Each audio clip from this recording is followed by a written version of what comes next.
Year 2019, ladies and gentlemen.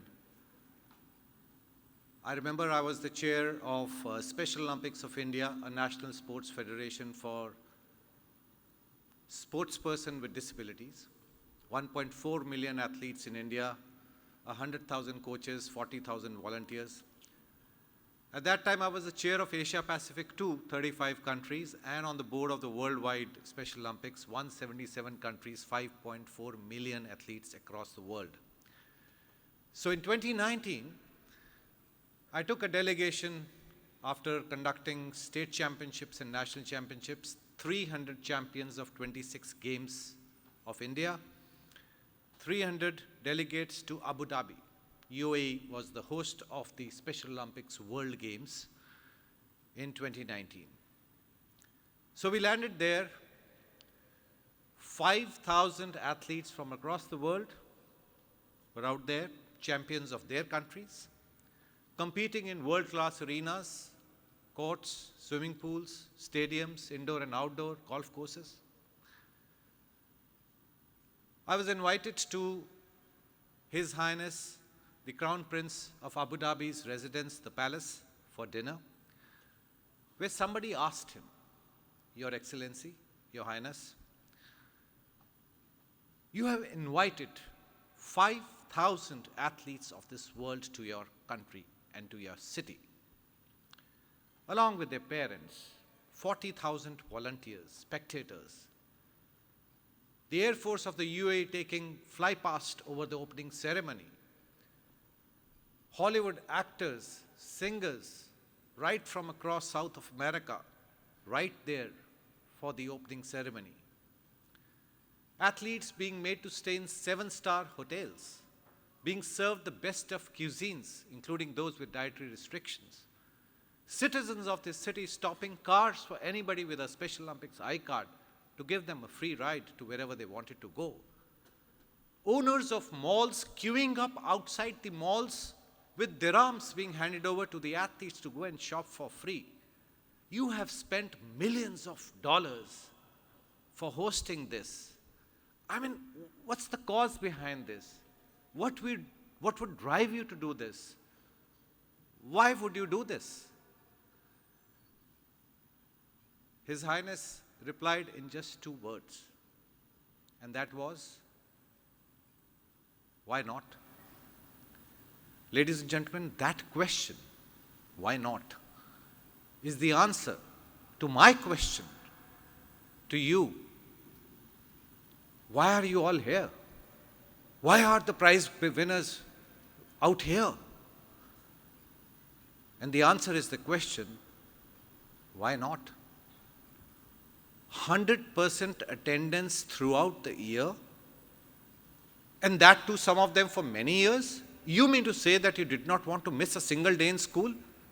Excuse me, you have families, you have cough, cold and fever, you also have events and birthdays and marriages and tragedies in the family. Sometimes you just don't want to come. You also have rain. So why would you need to do this? Answer is, why not? Same is with the sports persons. You have a board year ahead.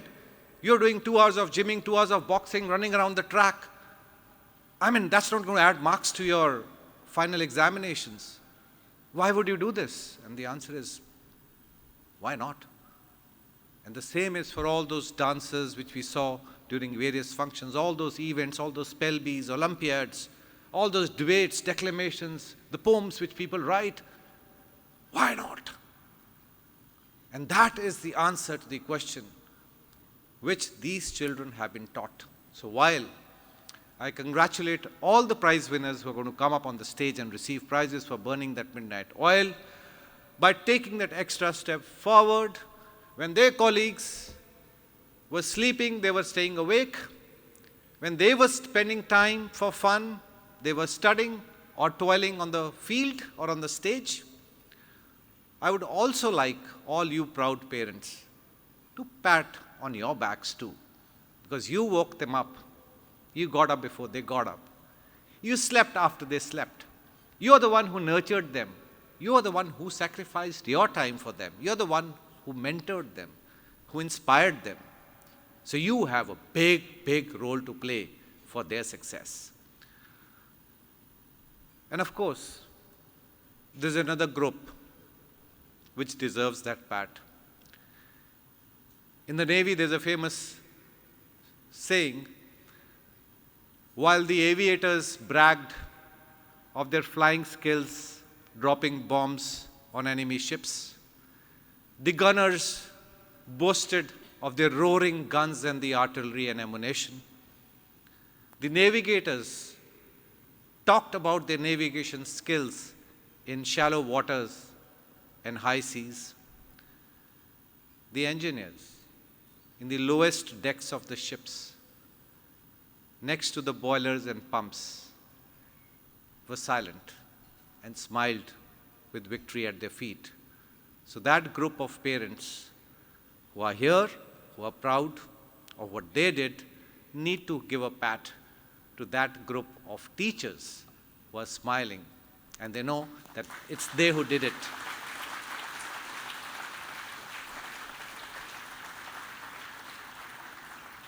So the only takeaway which I had from that Olympic Games in Abu Dhabi, the only takeaway I would request you all to have from here is always paste that on the chest of our children. Always. Why not? And trust me, they'll be always on the stage receiving prizes in their lives. Thank you.